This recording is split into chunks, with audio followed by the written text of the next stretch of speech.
galera, sejam bem-vindos a bordo. Eu sou o William, criador de conteúdo aqui do canal Rotas do Brasil, e esse é mais um vídeo do quadro Ônibus Não É Tudo Igual.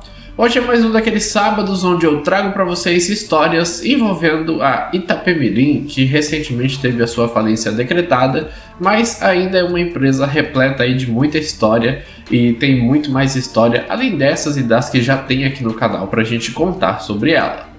Hoje eu vou falar a respeito de 7 carros que chegaram na frota da Itapemirim no ano de 2014. Esses carros eram bem especiais, eles rodavam apenas em linhas específicas e muito bem selecionadas, e esses veículos infelizmente duraram muito pouco tempo na frota da Itapemirim porque eles estavam envolvidos aí num rolo que eu explico um pouco melhor aí durante o vídeo.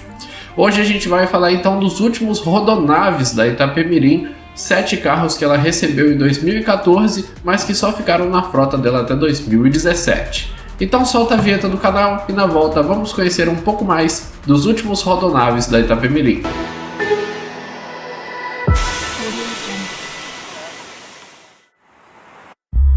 Se você assistiu o vídeo publicado há alguns meses, onde eu conto a história da Itapemirim e os fatores que a levaram à falência, talvez você se lembre do ano de 2014, quando a empresa recebeu uma série de novos ônibus, 220 para ser mais específico. No meio desses 220 haviam 7 carros bem curiosos. Esses 7 carros eram tão especiais que até os prefixos deles eram em outra série.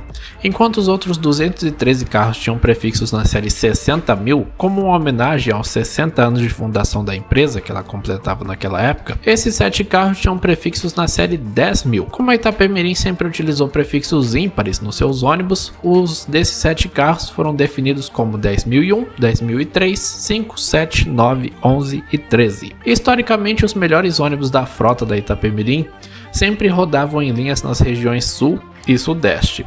Esses 7 ônibus absolutamente nunca fizeram uma linha fora dessas duas regiões enquanto permaneceram na Itapemirim. A operação deles era restrita a apenas 3 linhas: São Paulo Campos dos Goytacazes, São Paulo Rio de Janeiro, São Paulo Vitória, e eventualmente eles podiam ser vistos também nas rotas Rio-Vitória e São Paulo-Curitiba. Antes deles iniciarem as operações nessas rotas citadas, aconteceram apresentações para o público conhecê-los. O 10.001 foi apresentado no terminal rodoviário do Tietê e o 10.003 na rodoviária Novo Rio, no Rio de Janeiro. Durante uma semana, os passageiros que transitavam por ali podiam entrar e conferir o que o interior desses veículos lhes reservava. E o que eles tinham de tão especial? Bom, esses 7 ônibus eram do serviço batizado de Rodonave, reuniam o máximo de conforto possível e disponível naquele momento. No interior, eles tinham um mix de 2 serviços, leito e leito-cama.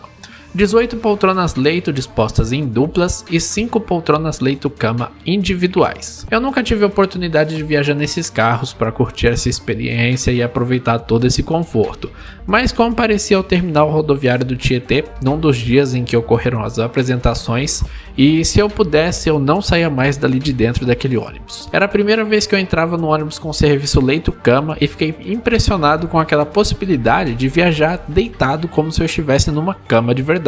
Nessa época, a renovação da frota depois de 6 anos sem chegar nenhum ônibus novo e a comemoração dos 60 anos da empresa acabaram mascarando um pouco a dura realidade que a Itapemirim ainda atravessava. A gente via a chegada desses 220 ônibus como um indicativo de que a empresa estava conseguindo superar a crise e que o pior momento já havia passado. Porém, essa falsa sensação de melhora acabou bem rapidinho, porque logo se descobriu que nenhum desses 220 ônibus havia sido efetivamente comprados pela Itapemirim.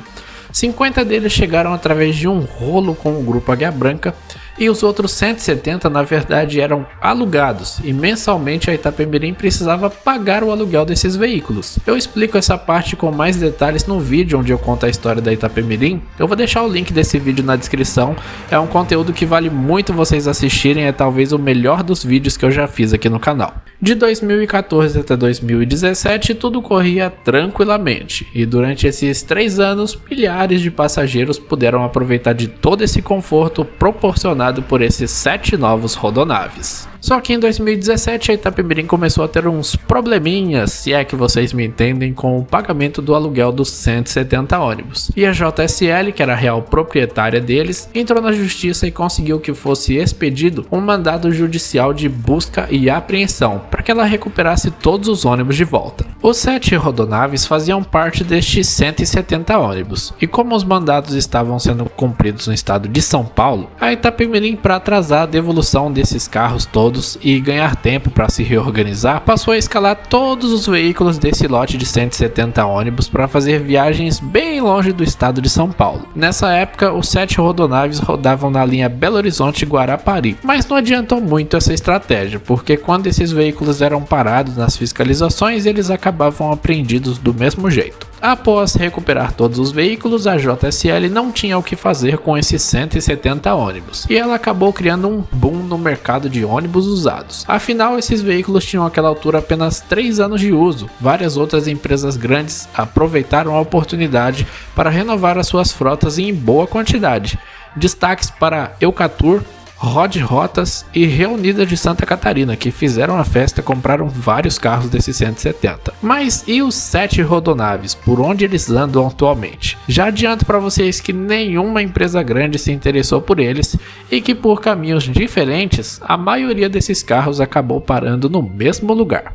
O carro 10.001, após rápida passagem pela empresa Gasparzinho Turismo, que fica em Rio Claro, roda agora no norte do Brasil, numa empresa chamada Quaresma Tour. Ele não tem mais aquela configuração interna dos tempos de Itapemirim. Hoje em dia ele é um belo de um convencional de 50 lugares e faz linhas intermunicipais no estado do Pará. Daqui pra frente vocês vão notar uma certa semelhança entre os destinos dos carros. O 10.003 foi comprado por alguma empresa que agregou o ônibus para rodar serviço da Buser. Nos registros mais recentes ele aparece circulando na região do Mato Grosso do Sul e ele ainda mantém a configuração interna original. O 10.005, logo após a Itapemirim, também foi agregado na Buser por um período. Hoje ele pertence à empresa Santa Teresa Transporte e Turismo, que fica na cidade de Amparo, em São Paulo, e ele ainda conserva a configuração original. O carro 10.007, pós Itapemirim, também foi agregado na Buser. Nos registros mais recentes ele aparece circulando pelo estado de São Paulo, descaracterizado. É provável que ele ainda mantenha a configuração original. O 10.009 também foi agregado na Buser. Mais recentemente ele estava rodando pela Amarelinho, que paralisou suas atividades no começo desse ano. Desde então, não há mais registros desse carro. O 10.011, adivinhem, também foi agregado na Buser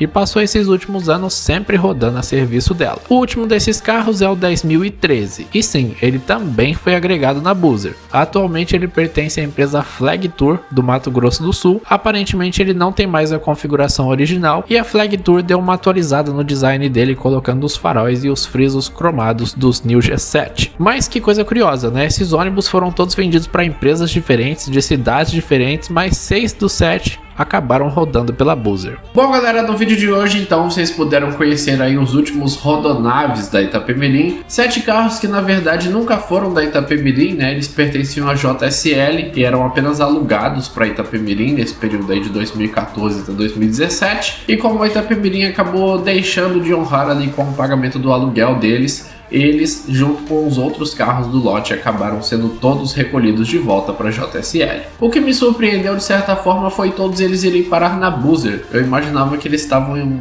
empresa de turismo, enfim, não tinha imaginado que o destino desses carros tinham sido quase todos iguais. Bom galera, essa foi então a história de hoje. Se você gostou, conto com o seu like, se inscreve no canal, ativa o sininho para você receber as notificações. E eu vou ficando por aqui. Semana que vem a gente está de volta com mais um vídeo do quadro Ônibus Não É Tudo Igual. Fui!